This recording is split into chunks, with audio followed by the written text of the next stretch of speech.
Welcome back student, स्वागत है आपका मॉडर्न 20.7 पे। दोस्तों VD 106B विज्ञान शिक्षण सेकंड, जंतु विज्ञान एवं वनस्पति विज्ञान, यूनिट सेकंड है इसका लक्ष्य एवं उद्देश्य।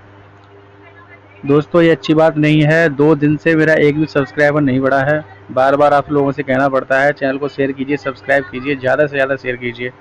अच्छा एक काम कीजिए, अभी आप लोग व्हाट्सअप तो चला ही रहे होंगे, यूट्यूब पे जो शेयर बटन जो आता है, शेयर करके व्हाट्सअप अपने व्हाट्सअप ग्रुप में भी शेयर कर दीजिए। ठीक है दोस्तों, तो please like and share and subscribe. चलिए चलते हैं क्वेश्चन नंबर 1। 21 सेकंड है। शैक्षिक उद्देश्यों को कितने भागों में विभाजित किया गया है? तो ऑप्शन सा 3 भागों में विभाजित किया गया है। मूल्यांकन संबंधी ब्लूम का चिंतन है, तो ऑप्शन दा होगा इसका। उद्देश्य केंद्रित माध्यमिक एवं उच्चतर माध्यमिक स्तर पर किस शिक्षा आयोग ने जीव विज्ञान शिक्षण की संस्तुति की? तो कोठारी आयोग ने करी थी। ऑप्शन सा इज राइट आंसर। जीव विज्ञान पाठ्यक्रम समग्र रूप से संबंधित होना चाहिए, तो किससे संबंधित होना चाहिए? उद्देश्यों से संबंधित होना चाहिए। विच्छेदन की योग्यता आती है ऑप्शन आ ज्ञानात्मक पक्ष में।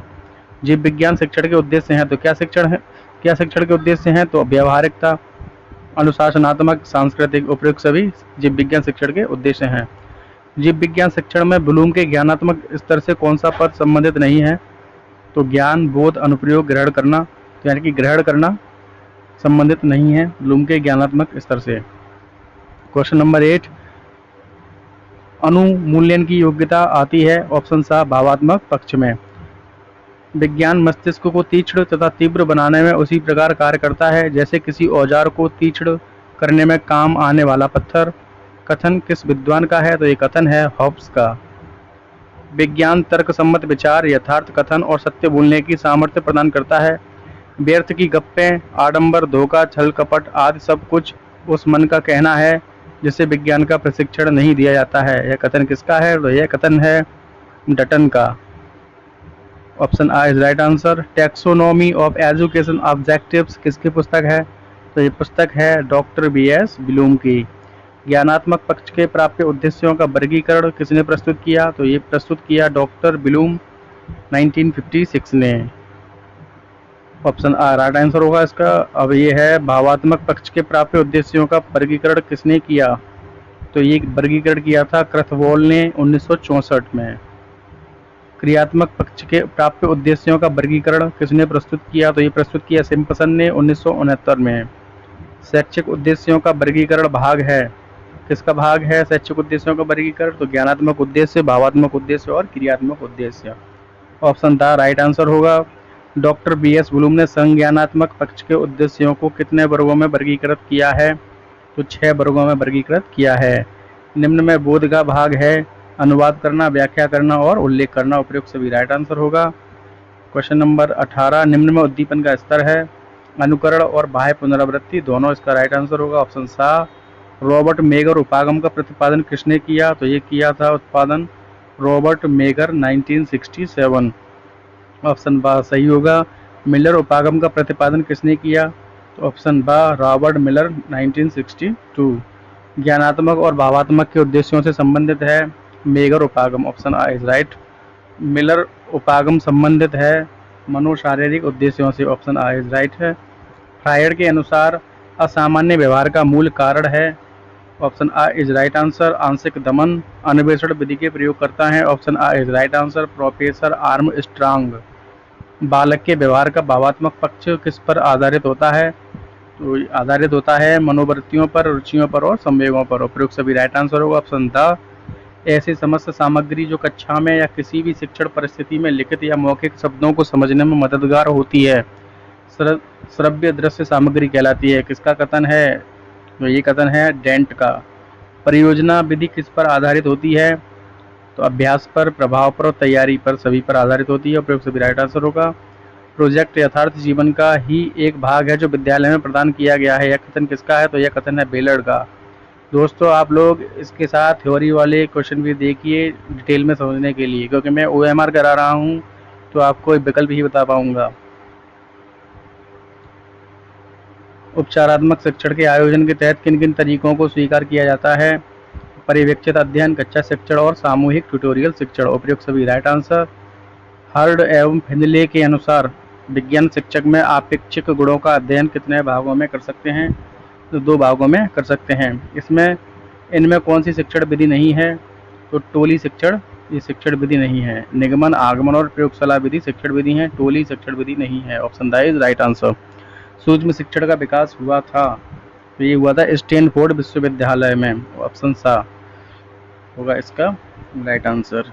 माइक्रो टीचिंग का जो विकास हुआ था, डेवलपमेंट जिसका हुआ था, तो स्टैनफोर्ड विश्वविद्यालय में हुआ था। निम्न में से कौन सा वस्तुनिष्ठ परीक्षण का गुण नहीं है? तो ये है संश्लेषण परीक्षा के भाग हैं। निबंधात्मक परीक्षा, वस्तुनिष्ठ परीक्षा, ये दोनों ही परीक्षाओं के भाग हैं। उपरोक्त सभी राइट आंसर, दोनों, हाँ उपरोक्त सभी। बालक विद्यालय में रहकर जो सीखता है उसे कहा जाता है, क्या कहा जाता है? तो उपलब्धि कहा जाता है।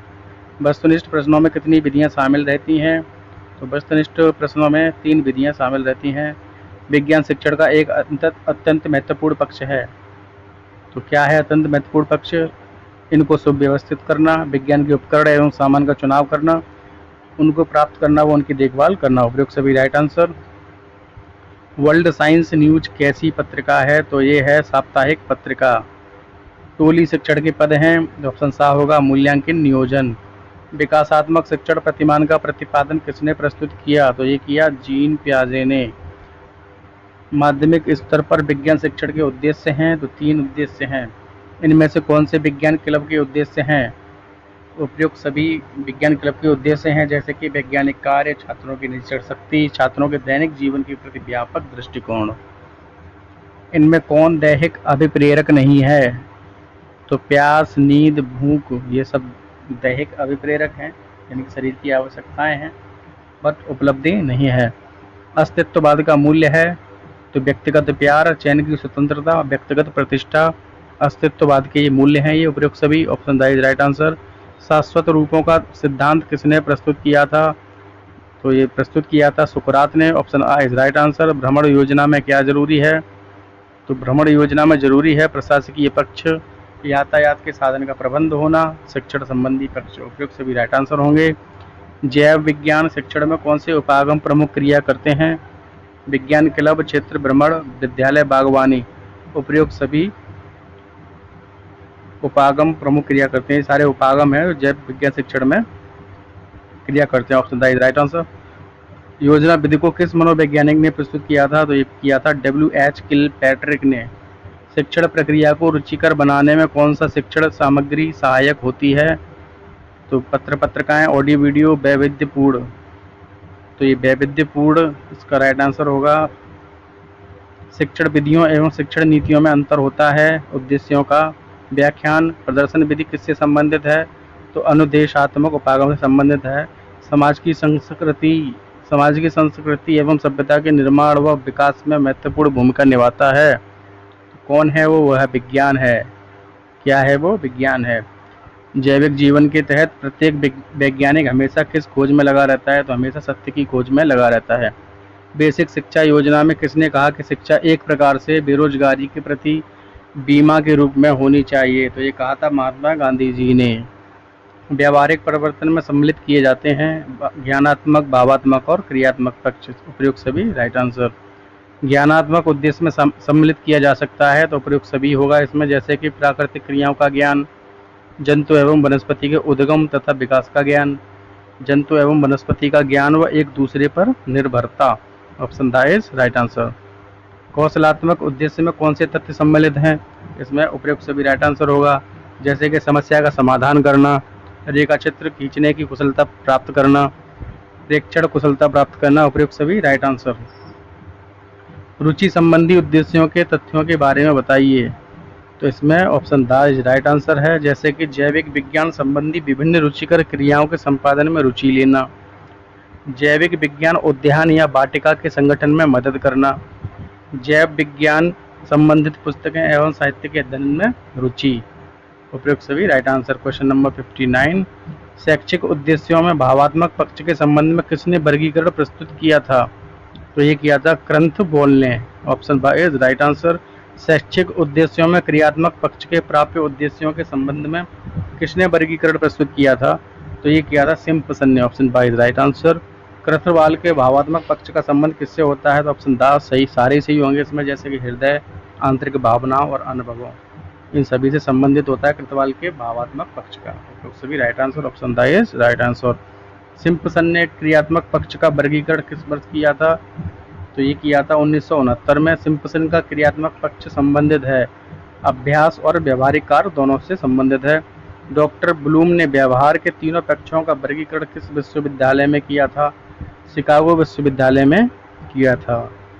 ब्लूम ने संज्ञानात्मक पक्ष के उद्देश्यों को कितने वर्गों में विभाजित किया है? तो 6 भागों में विभाजित किया है। ब्लूम के संज्ञानात्मक उद्देश्य के पदानुक्रम में निम्नतम स्तर पर कौन सा ज्ञानात्मक पक्ष आता है? तो ज्ञान आता है। ऑप्शन आ इज राइट आंसर। ब्लूम और उसके सहयोगी कृतवाल एवं मारिया के अनुसार भावात्मक पक्ष का निम्नतम स्तर कौन सा है? तो निम्नतम स्तर है आग्रहण। आग्रहण निम्नतम स्तर है। भावात्मक पक्ष का उच्चतम स्तर कौन सा है? तो ये चरित्रीकरण उच्चतम स्तर है। क्वेश्चन नंबर 69, भावात्मक पक्ष के अंतर्गत आग्रहणों में कौन से स्तर आते हैं? तो चेतना, नियंत्रित ध्यान और ग्रहण करने की इच्छा शक्ति, उपयुक्त सभी राइट आंसर होंगे। भावात्मक पक्ष के अंतर्गत आकलन के तहत कौन से स्तर आते हैं? तो इसमें भी उपयुक्त सभी होंगे, जैसे कि किसी मूल्य की स्वीकृति, प्रतिबद्धता, किसी मूल्य के लिए अधिक लगाव, उपयुक्त सभी राइट आंसर। सिम्पसन के बाद किसने क्रियात्मक उद्देश्यों का वर्गीकरण प्रस्तुत किया था? तो ये किया था हैरो 1972 में। रॉबर्ट मेगम उपागम का प्रतिपादन रॉबर्ट मेगर ने किस वर्ष किया था? तो ये किया था 1962 में। रॉबर्ट मेगर ने किसके वर्गीकरण को आधार मानकर उद्देश्यों को व्यावहारिक रूप में लिखने के लिए कार्यसूचक क्रियाओं की सूची तैयार की? तो ब्लूम ने। ऑप्शन आ इज राइट आंसर। प्राथमिक स्तर पर जैविक विज्ञान शिक्षण के उद्देश्य कौन कौन से हैं? तो सारे ही हैं, उपयुक्त सभी राइट आंसर हैं, जैसे कि विज्ञान अध्ययन में रुचि का विकास करना, छात्रों को अपने पर्यावरण का परिचय प्रदान करना, तथ्यों के अवलोकन की क्षमता का विकास करना। Option D is right answer. दोस्तों बस यूनिट सेकंड आपका जंतु विज्ञान वनस्पति विज्ञान का एक फिनिश हो चुका है। ठीक है दोस्तों, कल लेकर आएंगे इसका नेक्स्ट यूनिट। तब तक के लिए good night and take care.